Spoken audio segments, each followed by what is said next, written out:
돈 관리 요령은 자산 금액에 따라 달라집니다. 무일푼일 때와 수백억 대 자산가의 처지는 확실히 달라져야 하죠. 더 큰 부자가 될수록 좀 더 베풀고 사는 게 모두 행복할 수 있는 비결입니다. 첫 번째로 자산이 없을 때의 돈 관리 요령을 살펴보죠. 이때는 무조건 종잣돈을 모아야 하는 시기입니다. 그런데 종잣돈을 모으는데 가장 방해가 되는 두 가지가 있습니다. 신용카드와 개념 없는 가족이죠. 신용카드는 버리면 간단히 해결할 수 있지만 개념 없는 가족은 좀처럼 해결하기 어렵습니다. 이들은 경제관념도 없고 일정한 직업도 없는 경우가 대부분입니다. 하지만 누군가 자신들의 평생을 책임져 주길 바라죠.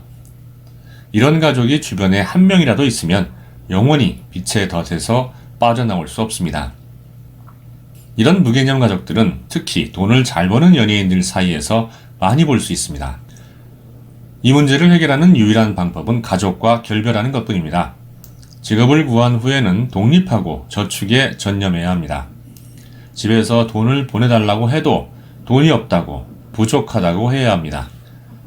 돈을 보내봐야 어차피 밑 빠진 독에 물 붓기니까요.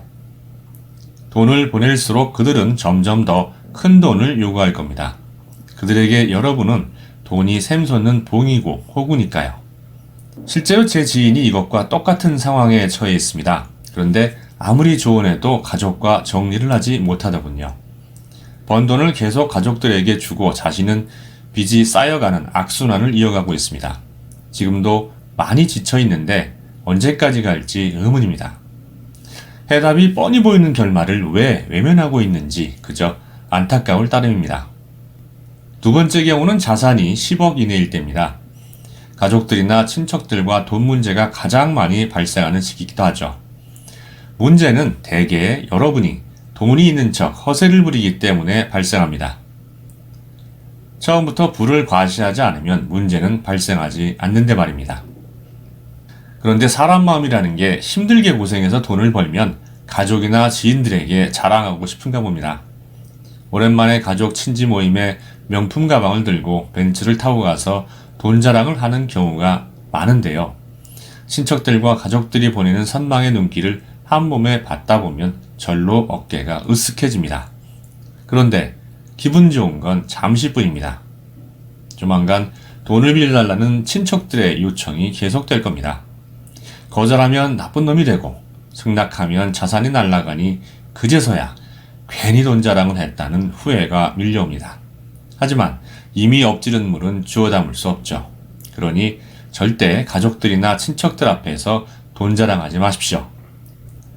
돈 자랑을 할 게 아니라 적은 규모라도 꼭 필요한 곳에 돈을 사용해야 합니다. 부모님께 용돈을 정기적으로 보내거나 조카들의 대학교 입학금을 내주거나 입학기념으로 노트북을 사주는 것이 좋습니다.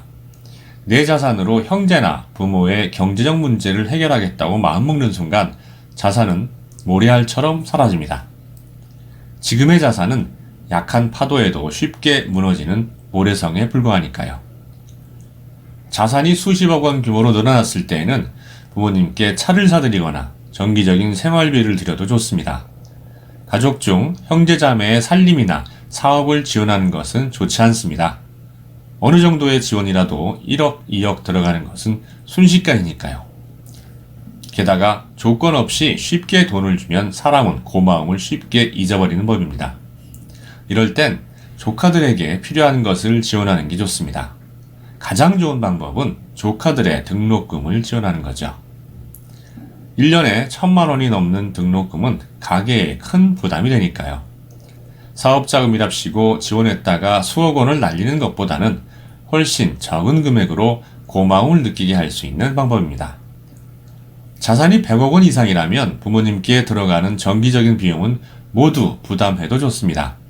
할 수 있다면 집도 사드리고 절기마다 여행도 보내드리면서 자식 잘 두었다는 주위 분들의 칭찬을 듣는 것도 나쁘지 않습니다. 형제자매들의 경조사가 있으면 지원을 아끼지 말고 병원비나 교육비로 큰 돈이 들어갈 경우에도 도와주는 것이 좋습니다. 제 어머니의 친구분 아들이 직장에서 독립한 후 사업을 했는데 크게 성공했습니다. 그래서 수백억 원대 부자가 됐죠.